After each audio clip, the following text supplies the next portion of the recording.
Hey, welcome back. In this video, we will learn about headings in HTML. We have seen the H1 tags before. This is one type of a heading, but we have multiple headings inside of HTML depending on the structure and depending on the importance or the significance of the content of our HTML. Okay, so we use headings to create section headings and structure the document. Okay, so what I'll do, I'll go to MDN. So here we have the documentation for the heading elements. So the H1 to H6 HTML elements represents 6 levels of section headings. H1 is the highest section level and H6 is the lowest level. Okay. By default, the heading elements create a block level box in the layout starting on a new line and taking up the full width available in their containing block.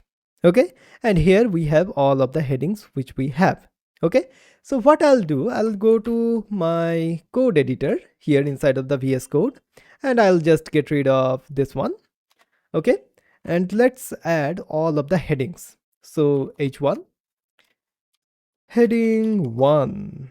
Okay, so now what I'll do Shift Alt and down arrow to duplicate that line, and I will do that multiple times. So all right, so I believe that is it.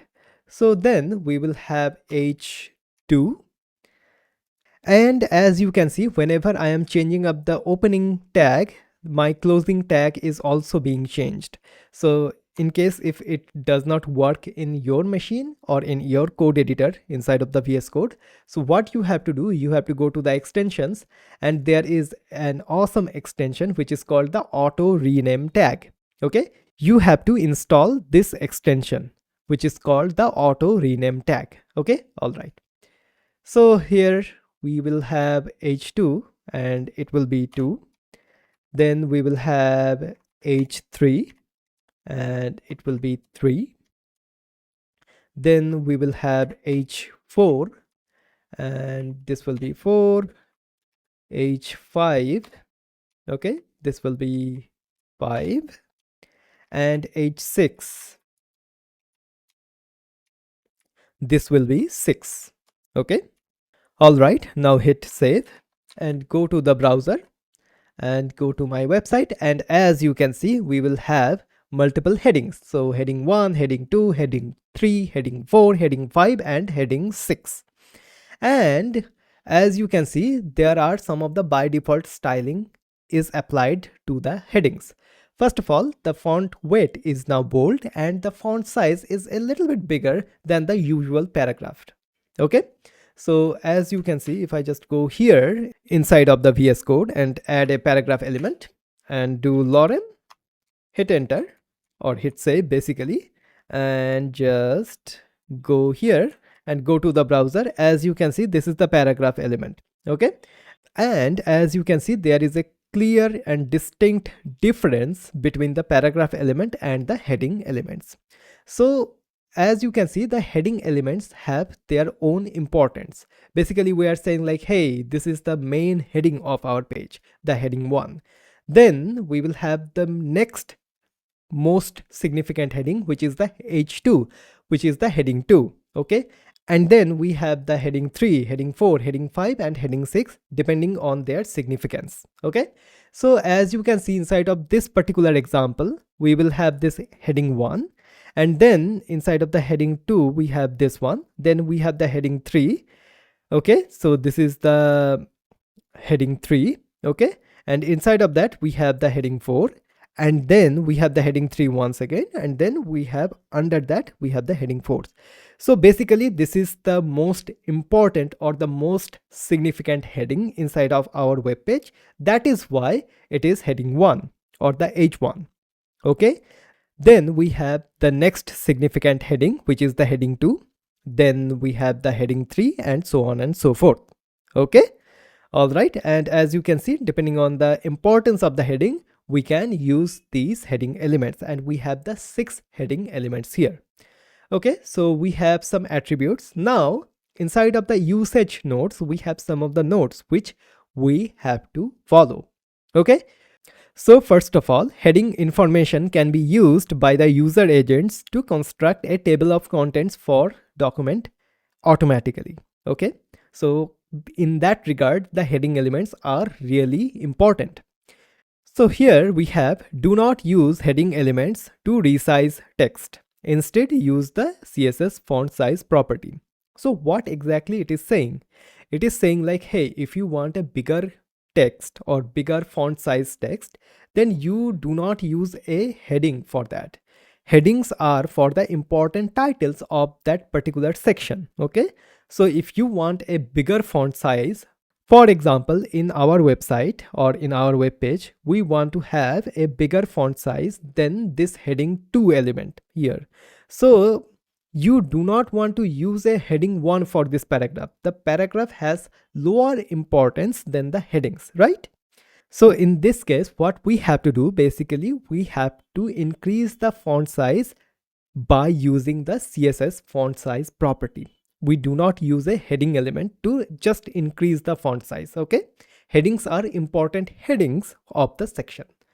And then we have this particular thing which is very important for the screen readers. Do not skip heading levels. Always start from heading 1 followed by heading 2 and so on and so forth. Okay, so inside of our HTML, you do not want to have something like this. So if I just comment out this heading 3, you do not want to have something like this. Browser do not care, that is another thing, but whenever someone is reading this particular page with a screen reader, then the experience will not be good. Okay, so what we have to do, we do not want to skip any sort of headings. So first of all, we have to have a heading 1, then heading 2, heading 3, and so on and so forth. And also one other thing which I want to mention is that always use a single heading 1 for your web page. This is the primary heading for your web page. You can use multiple heading 1s. Browser do not care about that, but it is not that much great of the user experience. Always use a single heading 1. So now let's create a simple section to understand the importance of the headings and how we can use the headings. Okay, first of all, let's add a heading 1 and it will be the primary heading of the page. Okay, all right, this is the primary heading of the page. Then we can have something like h2. This will be the secondary heading. Okay, secondary heading, and we can have multiple secondary headings as well. And inside of the secondary heading, we can have some sections. So h3. Okay, so section 1. Okay, and then section 2 and so on. Okay, let me just do something like section and something like this, and I'll just copy paste that inside of this one. Okay, and inside of the section we can have the paragraph. So paragraph and Lauren. Okay, all right, and I'll just copy paste that inside of here as well. Okay, here as well, and here as well. All right, so if I just now go to the browser, as you can see, this content is now well structured. So this is our primary heading for the page. Okay, then we have the secondary heading, then we have the section 1 inside of the secondary heading. Okay, and then we have the paragraph. Inside of here we have the section 2, and then we have the paragraph. Once again we have another secondary heading, and inside of that we have 2 other sections. Okay, and if we want to have multiple headings inside of the section 1, basically if we want to have a heading inside of the last section 2, what we have to do, we have to use h4 because it has the less importance than the heading 3. So I can do something like section 2 subheading and so on. Okay, if I just do that, as you can see, we have the section 2 subheading. So in that way, we can use the headings inside of our web page. Okay, so now let's see the headings in action. So I am inside of the GitHub web page, and as you can see, this is the primary heading for our web page inside of the GitHub basically. So if I just open up the developer tools and just click on this one and click on this, so as you can see, this is the heading 1. Okay, I can zoom in a little bit. All right, and just add. Okay, so as you can see, this is the heading 1. Okay, and then we have some of the other things as well. Okay, there are some of the scrollings. As you can see, this one, this is okay. All right, so if I just click on this, as you can see, this is a heading 2, and so on. The other web page which we have here is Wikipedia. As you can see, this is using the headings quite a lot. So if I just open up the DevTools, and once again, this Sir Isaac Newton name is a heading. Okay, so it is a heading. And then if I just do something like this and zoom out a little bit, okay, and then we have this subheading. So I will just inspect this one. As you can see, this is the H2. Okay, and so on. And inside of that, we have this one. So this is the H3. So we have the subheading, and inside of that, we have another heading, which is the H3. And now, as you can see, this particular one and this particular heading is at the same importance level. So that is why this is another H3. Okay, so this is one H3 and this is another H3 because these two headings has the same importance level. And go on, and as you can see, this is another one. This should be another H3. Okay, this is another H3. Once again, we have another H2 because this particular heading and this particular heading has the same importance level. Okay, all right. And once again, under that, we have many of the things.